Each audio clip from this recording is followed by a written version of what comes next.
Tonight on Rising Together, the Golem, a legend of old Prague. A tale of mystery, power, and an ancient protector that may bring salvation or destruction. Stay tuned, the legend awakens. Part 1 of The Golem of Rabbi Loeb, a legend of old Prague, by Rudolf Lothar. It was still in the room. In the corner sat two women, busily embroidering. The elder one seemed intensively engaged in her work. Her face, with the red cheeks and the labyrinth of wrinkles and furrows, bore evidence of happy contentment. The small, cute eyes flitted restlessly from the golden pattern of the cloth to the window, evincing an anxious curiosity to see what was going on. But there was not much to be seen there. The Jewish quarters were very quiet about this time of the day, which was a little after noon, and but rarely was a stray wanderer seen to pass along the wall of the cemetery, situated on the opposite side of the street. In thick flakes came the snow down, covered the tombstones with white caps, spread a hermelin over the sarcophagi, and carpeted the roads. Mother Hannah, having contemplated for a while the whirling and dancing of the flakes, dropped the grey head again upon her work, and plied her needle with increased activity. Opposite her sat a young, pale-faced, delicate creature, who never raised her eyes from her embroidery frame. Indeed, so still, so sad and grieved did Mother Hannah's pet never look before, and nevertheless there was not in Esther's life an hour the secret of which was unknown to her. She had been her nurse, had guarded and watched her since she was a baby, howled like a faithful dog before the sill of her experiences, had warded off every evil, had barred admission to every sad thought, every sorrow-laden emotion.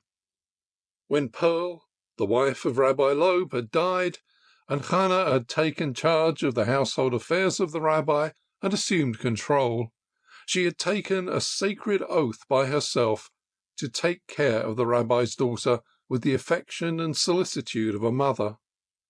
Thus, a sleepless watchfulness over the dear beloved body, the good pure soul, the strong but somewhat taciturn heart, was the substance of Mother Hannah's existence.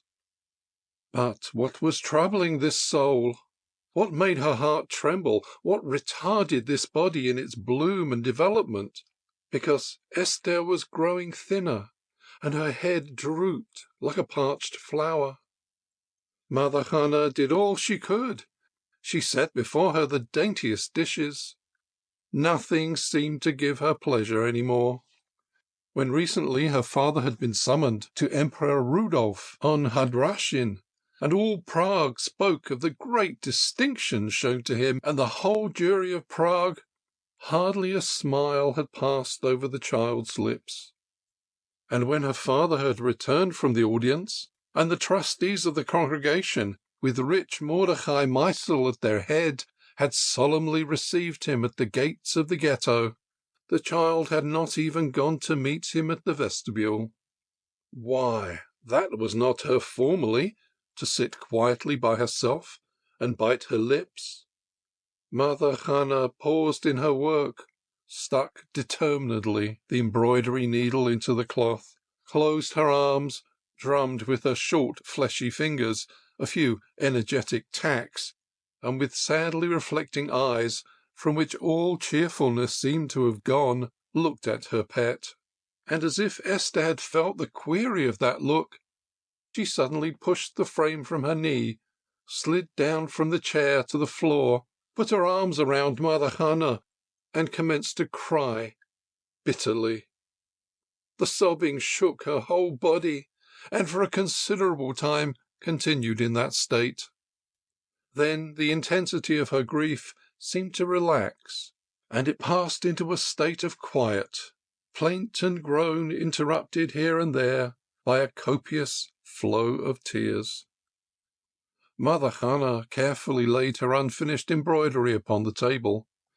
The careless child came very near to spoiling it with her tears, then tried as hard as she knew how to draw from the tender bud, which seemed powerless to retain her composure, something like a confession or statement. But Esther would not confess anything. She shook her head in response to questions asked, did not speak, only cried. But as plying her with questions had no effect, Mother Hannah tried another way. Are you not ashamed, my darling, to be so unhappy? Why, you ought to be joyful and happy as no other girl. Your father is the great Rabbi Loeb, the best and wisest man in the whole city of Prague, the pride, the iron pillar of the Jewish world. Over the whole earth his fame is spread, emperors and kings speak of him, and all the learned men are his friends. What he writes is as precious as gold and jewels, and his speech God himself has put into his mouth. Why, you know that the great Tycho de Brahe, the astrologer of our gracious emperor, said to him during his recent visit, I could hear his words distinctly in the adjoining room, I bow before your wisdom. Do you hear? He bows before him. Does not that make you feel proud? But Esther continued to weep and made no reply. Mother Hannah moved her body to and fro and began again. What is it you want, my lamb, my beautiful flower? You have everything which a wealthy girl can ask. And the best of it, you are now working on your own trousseau. This cloth will beautify your bridal couch. She suddenly stopped. She evidently had touched the gaping wound, because all at once the quiet sobbing broke out anew into a loud groan. Hannah nodded several times and frowned. Then she fell into another tempo and said, This then is the cause of your tears? It is not so bad to get married. Why, it is the beginning of our true happiness in life. Through the bridal canopy passes the road to true joy. Your mother Pearl passed it with tears, as you do now, and the great Rabbi Loeb has strewn it with roses of happiness. And I have passed that road. It is a long, long time ago, and I thought that my last hour had come, but I would have willingly trod that road over again when I mourned for my sainted husband. That which we fear as the darkest night, God's providence changes into bright day. Dry your tears and listen to me. I will relate to you how magnificently your wedding will be celebrated. Think of it! But she broke off in the midst of her speech. Esther had raised her face with such an expression of horror depicted on it that Hannah came to the end of all her wisdom. Almost timidly she continued, nevertheless, her words of pacification. Is not your future husband, Eleazar, a sagacious, learned man? He knows how to interpret Scripture like no other. Even against your father he holds his own, and he knows how to form his words and dress them into speech that they can shine and throw off an aroma like flowers that grow on Zion. His heart is as true as gold, and he loves you. Oh, I'm sure of that. When he looks at you, love beams out of his eyes, as God did out of the burning bush. For the first time, Esther opened her mouth. He squints. No, I have never observed it, asseverated Hannah with emphasis, but not with sure conviction, because she knew that he squinted, that he was malformed and round-shouldered. He was a homely man. No palliation could change that. He was ugly. But Hannah did not dwell on it. She did not care to praise his bodily perfection, but contented her to point out, in touching words, his noble moral qualities, his great mind, his wise foresight. And when Esther, in spite thereof, refused to be pacified, she finally played her trump card. Your father has chosen him. Your father knows him. Your father is the wisest of men. He sees through the heart of man as if it were of glass. If he did not consider Eleazar worthy of becoming his son-in-law, he would never have consented to give him the hand of his daughter. Then Esther raised herself straight, dried her tears with a determined move, and threw back with a violent motion of her head the black hair which hung down over her forehead. Then she clasped Mother Hannah around her waist, pressed her burning face on her shoulders, and spoke in rapidly thrown-off words, in fleeting sentences. No, she would not marry him, the ugly, misformed man, be he ever so great, a man of learning, and though he could compose psalms like King David, he was abhorrent to her. She was afraid of his touch. She could not even shake his hand. When he stared at her, when he attempted to speak to her with timid, stammering speech of his love, she felt like running away. And that man she was compelled to marry. Father had said so, and the thought of contradicting father had never entered her head. It was worse than death. And again it quivered around her lips. Her nose became distended, her chin pushed forward, 2 deep folds dug into her forehead, and a fresh current of tears rushed from her eyes. Hannah pressed the child closer into her arms, rocked her tenderly, and patted her hand. Racking her brains for some means of quieting her, salvation came unawares. Slowly somebody knocked at the door, and as no "come in" was heard in response, somebody angrily scratched with his feet.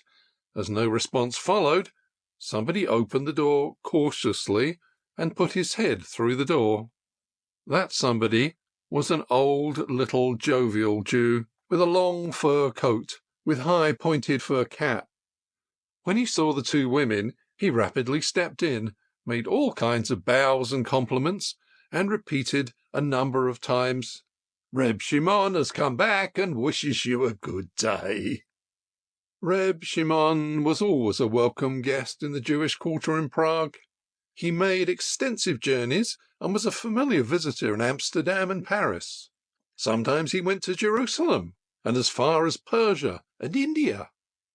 He traded in precious objects, wondrous jewels, rare curiosities, antiquities of great value, and as a sort of sideshow he sold little knickknacks, needle cases, pomades, silk fabrics, and multicoloured cloths. He came together with bishops and princes when he had come into possession of some extraordinarily rare object, and he liked to see women and young girls cheapen for a yard of ribbon or a pot of salve. He knew the prices and always came off best. His profit was never exorbitant, and Christian and Jew knew Reb Shimon as an honest man. But there were some dark rumours current about him.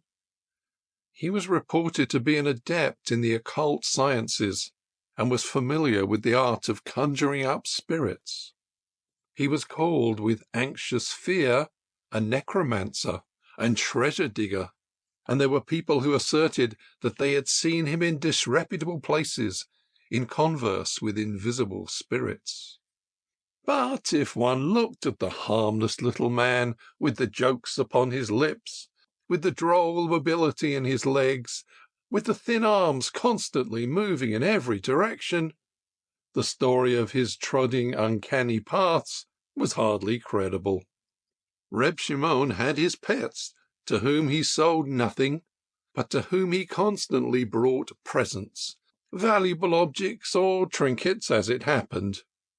At one time a ring with a smaragd, at another time a toothpick of olive wood. Among his favourites were Rabbi Loeb and daughter. From every journey he came with big and small packages into the house where the stone-carved lion held guard at the gate, and where he received invitations to dine, telling the adventures that he had passed through.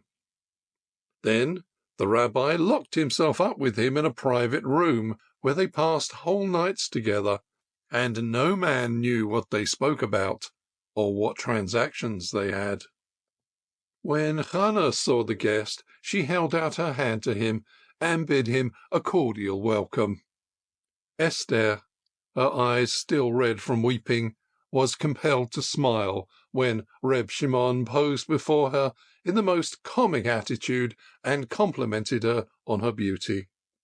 He raised up both arms and danced first on one leg and then on the other, rolled his eyes, and quoted passages from the Solomonic love hymn. His whole face was wreathed in smiles. The thin, grey chin whiskers fluttered lustily in every direction. But behind the foolish jokes was the background of real, genuine admiration, which the young girl understood and appreciated. It did not take long, and the little merchant was comfortably seated near to the two women in the corner of the bay window, and related to them many wonderful things which kept them in constant astonishment.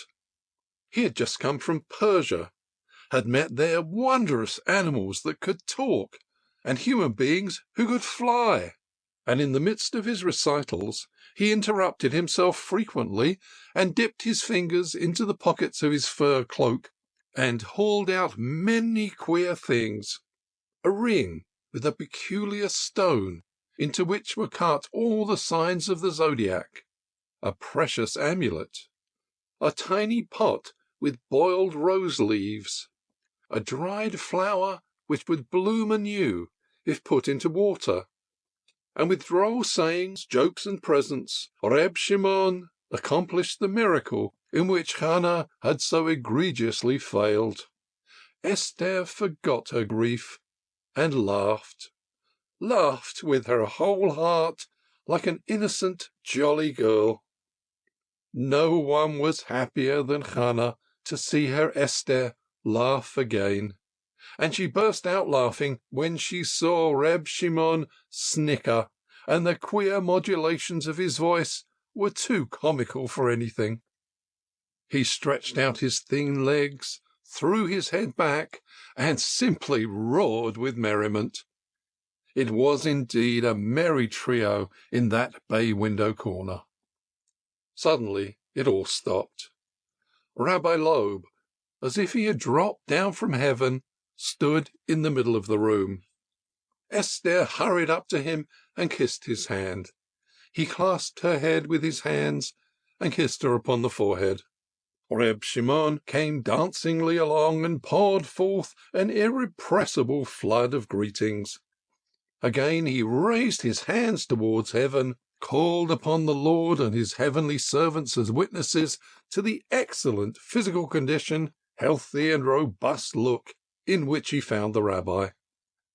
But at the sight of the quicksilvery little man, a dark frown spread upon the brow of the rabbi. He pushed his daughter Esther, who had leaned on his breast, his long streaming grey beard flowing over her head, softly aside, gave a hint to Hannah, who, standing aside at some distance, awaited in humble attitude his commands, and in brief, rapid words bid Reb Shimon to follow him. The two men went to the rabbi's study. The women returned to their former seats, resumed their work again, and took up the interrupted chain of thoughts. The laughter had disappeared. Esther looked out of the window.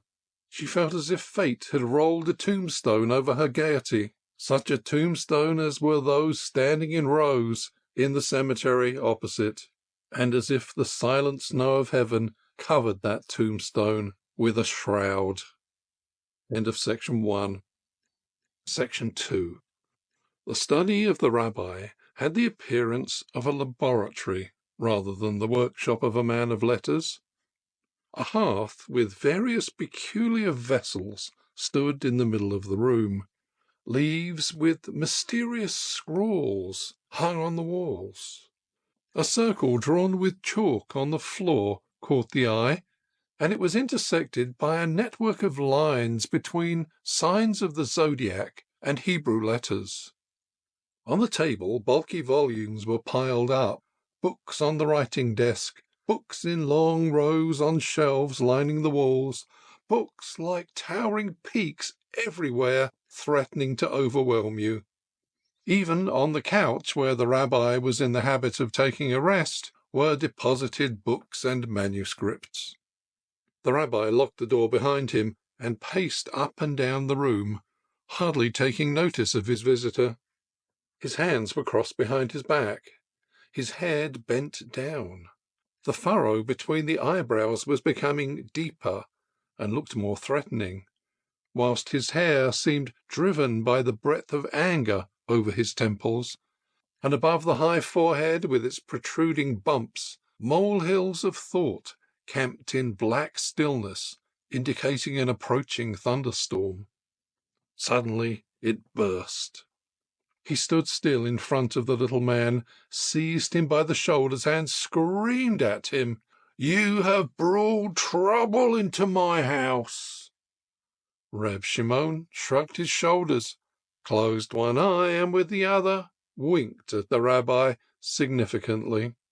With a deft movement of the body, he released himself from the grasp of the rabbi. He then contracted his lips and, with an audible noise, hissed forth the air. Then he played with his chin whiskers, sat edgeways on the chair, and said, quite low, but with deliberate bravery, "Trouble? Oh, Rabbi, have you not always spoken thus? Why have you begged me to tell you more of it, always to show you more of it? You have probably not succeeded in the great work, and you nevertheless have the temerity to encompass the miracle. I brought the science with me from India. What have you done with that science?" The rabbi stepped to an enclosure, lifted the curtains. "Look at this," he said composedly and solemnly. Reb Shimon opened his eyes wide, stretched out his hands, and drew them back in token of his immense surprise. There, in the corner, was a life-size figure formed of clay. A Grecian marble statue must evidently have served the artist as suggestion, not as model. In motion, as well as in expression, the figure differed entirely from the Grecian original. It represented a young man of the most beauteous perfection, but in the features, as well as in the build of the body, the spirit of the antique was wanting. Not Grecian, divine cheerfulness, not Olympian plastic, but terrestrial animal strength, a burning, intense desire for the manifestation of life. The muscles were as if ready for action, and the mouth as if to open the lips for speech. "Look at this," said the rabbi. "Without rest did I fashion and labor on this statue. My clumsy hands, my awkward fingers, I schooled and trained, and now my heart is glued to this clay, this figure, this golem. The first steps leading to the temple I have mastered. The vessel is ready to receive its soul. You comprehend the audacity of my work. You know that the road toward the work in which you have initiated me passes the abysses of darkness which no sun ray may light up, into which no human eye may dive. Life do I venture to spend with the power of death, as death delivers the human soul from her prison, in order that she wing upwards, pure and free, towards the eternal. So do I wish to deliver her of her shell. But I want to assign to the soul a place to house in, a dwelling which I have constructed where I can watch her and study her. That which only God has accomplished until now, do I want to accomplish. God holds converse with the souls before he sends them down to earth, before he decks them with the terrestrial cover. And he speaks to them when they return from their pilgrimage, after the cover has been torn. The rabbi did not utter these words in defiant tone. They fell from his lips like iron fragments of his will. See now, Reb Shimon, the manipulations and forms you did teach me, the essence of the mystery I had to dive for. Only since I comprehend do I feel the grandeur of my work. I stand in the face of the fountain of existence and dip into it. And I know the significance of the running and coursing, the splashing and rushing of this well. God is the mouth of the spring, and God is the great ocean into which all the drops flow. From his right hand do the drops fall down to earth, and into his left he receives them back. Who would undertake to obstruct the path of a single drop? The rabbi impatiently locked his hands together and vacantly stared at the smoke-darkened ceiling. "If you have arrived at that understanding," he said in a tone of irritation, "why do you torment yourself with magic art? Why do you want to learn from me the means to encompass the impossible?" The rabbi interrupted him violently. "The magic art is not the science of the impossible to me. It means for me penetration to the utmost confine of the attainable, the exploitation of causes hidden to the uninformed, the seizure of effects which others do not see. I cannot give other forms to the forces and elements, but I can press them into my service. I cannot stamp new spirits out of the void, but I can hear the voices of the spirits, and I compel them to do my bidding, and they shall give me their aid to encompass my work, because it is near completion. Observe that every human being is endowed with a particle of the world soul. It welled forth from the mother font of the all, and takes its way back to the ocean. But from God emanated it, it returns to God. That particle is the portion of life, and of it he must make the best.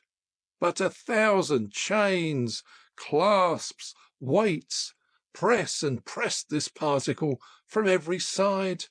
What our ancestors thought and did changes into the leaden burden of tradition. That which our fellow beings think and do turns into bonds of customs, prejudice, and education. And thus the soul is dwarfed and deformed. The prison of the narrow body, with all its littleness and contraction, obstructs its development. The gates of the prison are barred. The windows that open into the world outside are blind. Death only opens gates and windows. Divine is the soul before man is born, and divine will she be when he dies. And such a divine disenchained soul will I assign to this frame." "Have a care," whispered Reb Shimon, "that the experiment fail you not, that the soul do not escape you before she finally accomplish her entrance into the body. Have you impressed your memory well with the magic formula? Do you know all the signs the elements pay obedience to? Let us pass once more in our mind the path of the mysterious work, which I can confide to you, yet what is still unfamiliar to you. I have just returned from India. In that country there are sages who stand closer to the secret of the soul than we can conceive of. There I have seen the work encompassed with my own eyes, the work which you are about to begin. Let me render a report to you. Just as the will-o'-the-wisps seek each other, seize and encircle each other, so the looks of the two men seemed to emit flashes of burning intellect sparks. Then the animation became hushed, and words were exchanged in almost inaudible whispers. Only an occasional emphasis caused a hissing sound. The rabbi had sunk down deep into the cushions of his easy chair, and opposite to him, crouched in a bending position, the mannequin of the traveller, like a tiny birdie over the head of the eagle. End of Part 1. Part 2, Section 3. Reb Shimon had left the room hours ago. The rabbi, however, remained in his seat motionless, his hands crossed over his knees, his figure bent, his head thrown back. He thus stared with eyes wide open into vacancy. The great mystery. He had fathomed it. It was within reach. He held the keys to it. How magnificently would the divine nature manifest itself in the pure, free human soul? What would be her first word, her first act? A hosanna of the power, a revelation of the power which is the mother of the all-soul. How will that power speak when tongue is given to it? The word of God will stream from it, the mighty word, "Thus do I speak." Cripples, deformed and malformed cripples, are the souls of men. Confinement and compulsion of life burden them. To free her with one stroke, to open the portals of divinity with one cleavage, who could accomplish that? He could do it. He, the great Rabbi Loeb. Before him stood the pure vessel, overpoweringly magnificent to behold, and it yearned for its substance. The rabbi was aroused from his dreams by a great noise. Something stumbled up the steps, sounding like a being audibly panting and breathing heavily. The door was opened violently, and, swaying helplessly, an ungainly man tumbled into the room. Small and ugly, deformed, lame in one leg and high-shouldered on one side, a dwarf with an abnormally big head, he leaned against the doorposts. His dress was torn and covered with mud. Blood trickled down his cheeks into his thick black whiskers. His hands were also bespattered with blood. The rabbi was horrified and jumped up. It was Eleazar, his future son-in-law. "Eleazar, where do you come from? What has happened?" he exclaimed. Eleazar breathed heavily and had trouble to utter a word. He stuttered, attempted to open his mouth as if making an effort to laugh or to cry, made a motion with his hands as if trying to seize something, and swooned forward. The rabbi caught him as he fell and carried him in his arms and laid him on the bed. Then he bathed his face in water and examined his wounds. They had been caused by having been hit with pieces of rock. From the disjointed words which he gradually hissed out from between his pressed teeth, the rabbi was enabled to construct a probable picture of what occurred.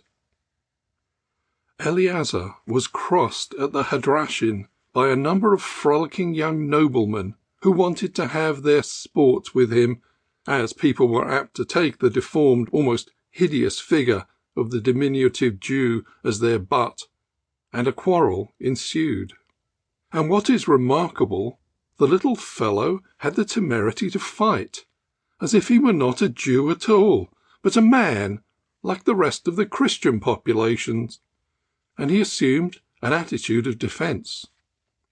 Of course, when the Jew impudently put forth the claim that he had honour about him, and would not consent to be tossed about for the mirth and laughter of the sport-loving high-bred boys, the mirthful temper of the young aristocrats turned into anger and wrath.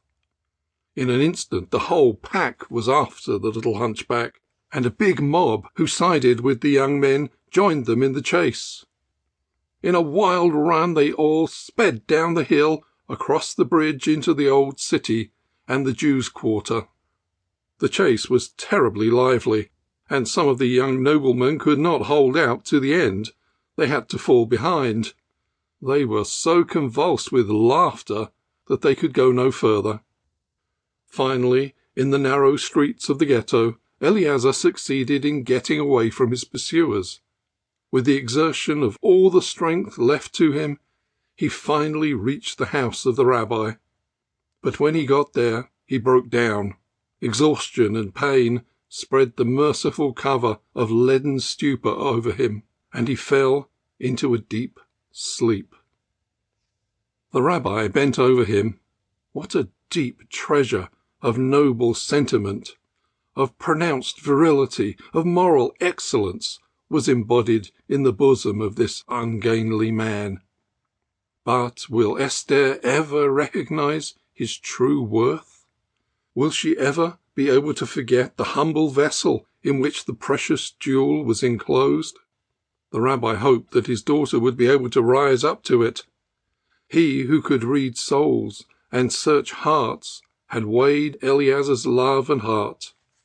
The happiness of his daughter he had placed in the other scale, and the balance was even.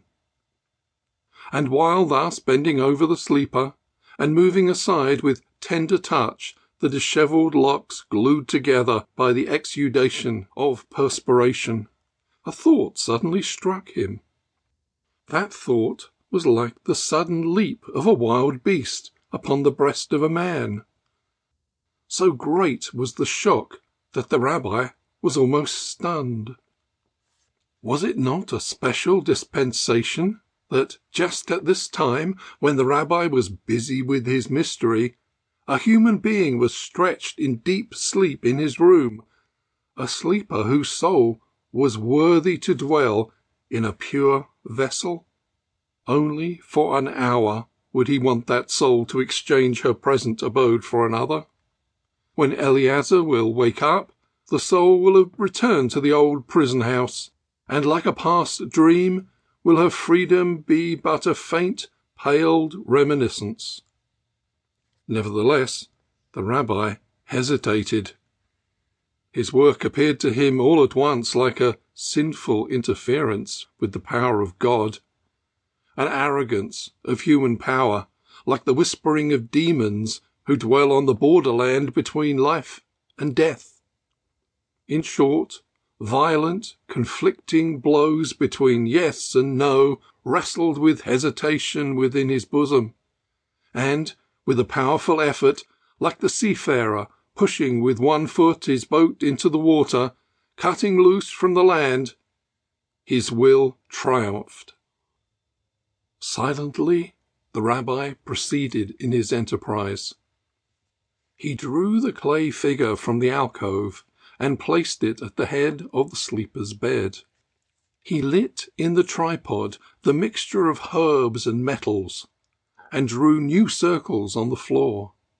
Then he appealed to the 4 elements for assistance and cooperation. He strewed sand on the floor and conjured the earth to bear the form constructed of its elements. He drew water in the hollow of his hand and sprinkled it upon the sleeper and the clay figure to wash the soul, the water coursing quickly. He took a burning log from the hearth, and with the flaming wood drew an arc from north to south, and conjured the flame to preserve the heat of the soul on her pilgrimage. And then he held up his arm, and placed under the ban, to stop the breath when the soul is about leaving her abode to slip into the new dwelling. Then he began his incantation, reciting the formulae and making the signs. From time to time he paused. He looked then intently at the sleeper and listened to his breathing. And the clay figure stood there without motion, stiff and unchanged. The rabbi then resumed his labours. With his fingers he made strokes, passing from the living form to the inanimate, and his words were at times soft and insinuating, whispers of love, at times hard and commanding, like the roar of a storm. Suddenly the rabbi dropped his hands, and the words froze upon his lips. The room was in a deep dawn. Through the window shone in the pentagram the expiring rays of the sun upon the spire of the Jewish council hall. The time had come for the divine evening service. The congregation was waiting for the arrival of the rabbi. Sabbath had begun. Were Reb Shimon's instructions wrong or incomplete? Was his undertaking beyond the power of man?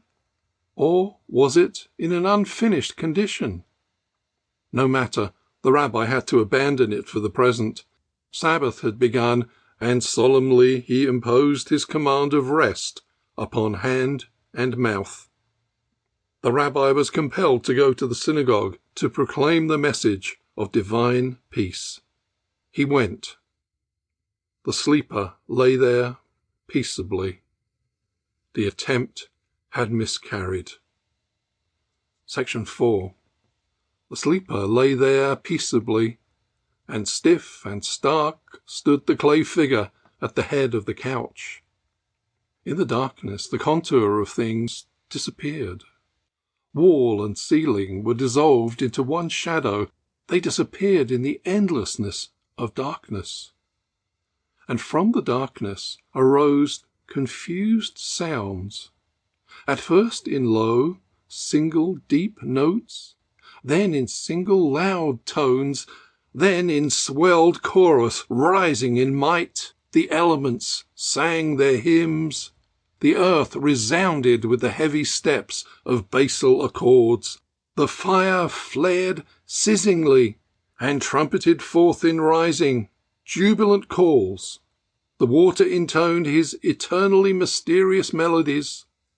The air came with storm and might, and shook all foundations.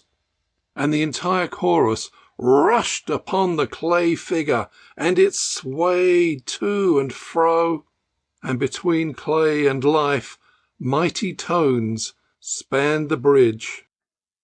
"Wake up!" cried the fire. "Move!" commanded the water. "Breathe!" blew the air. "Walk!"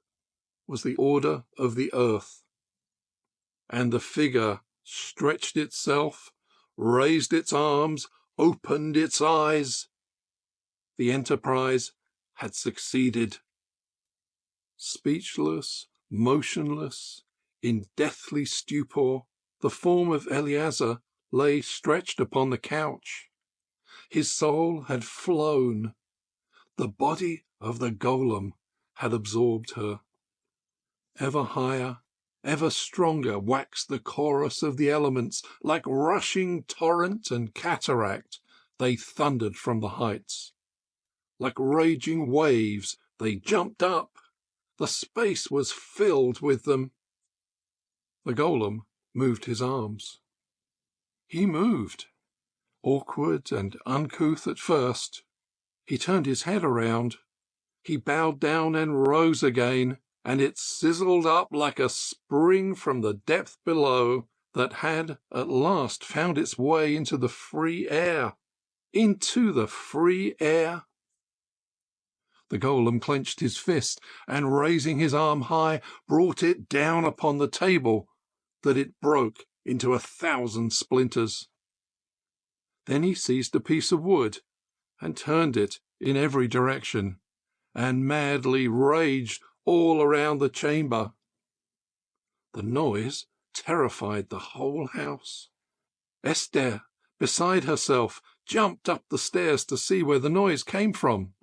She rushed into the room and saw herself in the presence of the golem. but he had hardly seen her when he rushed upon her with a wild yell. Esther, as if rooted to the floor, stood there in the middle of the room, and before her stood the golem, and from his mouth streamed forth a flow of ardent words, words of passion, and his hands twitched with passion for her body, and the passion burned in his eyes as if ready to step out of their caverns and devour her. The words were at first disconnected utterances, but their tone, their colour, their intonation were animate with love, that love which storms onward upon the triumphal car, like the sun through the universe. The soul, freed from her trammels, revealed herself in her two mighty motive powers, manifestation of energy the one, passion of love the other. And now both were welded into one. The energy wrestled with love, and love fought with the energy of the freed elements for the mastery. It was Eleazar's soul that spoke out of the golem, but she spoke as the souls speak when assembled around the divine throne, summoned by supreme command, freed from their terrestrial shells. She spoke as the angels speak, whose wings reach from earth to heaven, and whose sword is like lightning, and whose breath is like the storm wind. That which is divine endowment in the human soul, the divine strength, is materialized in the angel, and the trumpet tone which resounds through the eons, both merged into one, is metamorphosed in a summons to love. The pinion's motion, which reaches from earth to the throne of God's majesty, lightning's spark which parts the night and flashes down a flaming, that the depths tremble in their foundations, the storm whose kiss crashes down the forests and bursts the rocks. They are but messengers of love, and such messages came now from the mouth of the golem. Eleazar spoke to Esther. His soul, freed from its shell, now spoke. An angel stood before the trembling maid. She felt the lightning spark as it entered her heart. She felt the storm wind as it struck her lips. She felt the wings that fluttered around her. Part 5. The rabbi had pronounced the priestly benediction in the synagogue. The worshippers in the white scarfs had bowed their heads. The murmuring chant of the psalm rose in its final plaintive appeal for God's mercy and terrestrial peace. The looks of the devotees were riveted upon the sevenfold candelabrum, as if it were destined to become transferred to Zion in the temple of a free nation, to whom the future had been vouchsafed. But the lights went out, and the eyes of the devotees, ardent with pious yearning, became downcast, and with the solemnization of the service, the dream of the hour, the hope for Zion, was flown. The men went to their homes, serious, with slow steps. With bowed head they proceeded on their homeward march through the deep snow. Only the rabbi hastened with rapid strides to reach his home. Sinister apprehension filled his bosom. He flew up the steps, and with a powerful push he broke through the door. What he saw filled him with terror. The golem had seized his child as the condor holds the lamb in his talons, and Esther seemingly made no effort to tear herself loose. Her wide-opened eyes seemed in a reflex of ecstatic joy. Her mouth was opened, ready to receive the kiss, her breast heaving to meet the victor.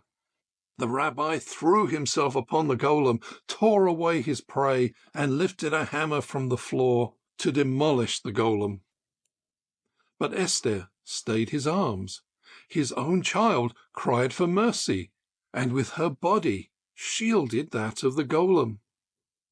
The rabbi's blood congealed in his veins. The golem, the clay figure, the work of his hands, robbed him of his child, held the heart of his child in his hands. The rabbi still held the hammer lifted up, ready to go to the work of destruction. But the child, with a strength of which she had never been possessed before, defied him. But, in the meanwhile, the golem had hastened to the opened window. Outside a mighty tempest raged. The free souls, the angels, the hosts of hosts, filled the illimitable space and summoned their brother, summoned him to dance and race through eternity. The people were astounded at the miracle. A thunderstorm in midwinter? They only saw the wild chase of dark clouds, the burning glow of the forked flash, the rolling of the thunderclaps. But the golem saw the winged legions, saw their myriad of followers, heard too their voices, and his voice melted into one acclaim with the thunderbolt. He vaulted upon a ledge, spread his arms as if wings had taken their place, and leapt out to meet the multitude that had beckoned him. But clumsily he fell from the air onto the ground. Earth had not released its denizen. Upon the tombstones of the cemetery, the golem burst into pieces. With a loud wail, the brothers stormed away. Over the white mountain, the storm cloud disappeared. At the same moment, when the golem had fallen down, shattered to pieces, the sleeper upon the couch heaved a deep sigh. The soul which God had not summoned yet, and which had only obeyed human command, returned to her original home. Slowly, Eleazar rose. He was dazed, but his eyes fell upon Esther, who, overpowered by what she had seen, had sunk upon her father's breast. And timid and awkward as was his habit, Eleazar approached them. He stuttered a few words, embarrassed to find the meet expression. But a peculiar change had taken place in Esther's mind. She recognized the tone of the voice. She recognized the sentiments which trembled through that voice. She recognized, in a flash, the soul which dwelled in the ungainly body of Eleazar, which a few minutes before had raised her up with the divine kiss of love. And the wise rabbi surmised what was going on in his child's mind. Without uttering a word, he joined the hands of Eleazar and his child. "Go forth," he said. "Knowledge is the entrance to love, and knowledge may be the retrospect of your life when your hour has come, and may both be a blessing to you." And when the door had closed behind Esther and Eleazar, the rabbi knelt upon the floor and prayed to God. "Lord, thy mercy is beyond measure. The presumption of thy servant thou punishest with the revelation of thy goodness. My work lies shattered among the dead, but it has served to bring happiness to my child. The soul of Eleazar has spoken to my child with the force of voice which thou alone mightest hear. As the angel speaks, so spake that voice. Thy breath, O Lord, spake out of that golem, and thy breath, O Lord, is the power, and thy breath, O Lord, is the joy. Thy word is love. From beginning to end endureth thy love. Thy name be hallowed in all eternity. Amen." End of The Golem of Rabbi Loeb, a legend of old Prague by Rudolf Lothar. Thank you for joining us on Rising Together. We hope you've enjoyed this LibriVox recording of The Golem, A Legend of Old Prague by Rudolf Lothar. What do you think of this haunting legend? Share your thoughts below. Until next time, stay curious.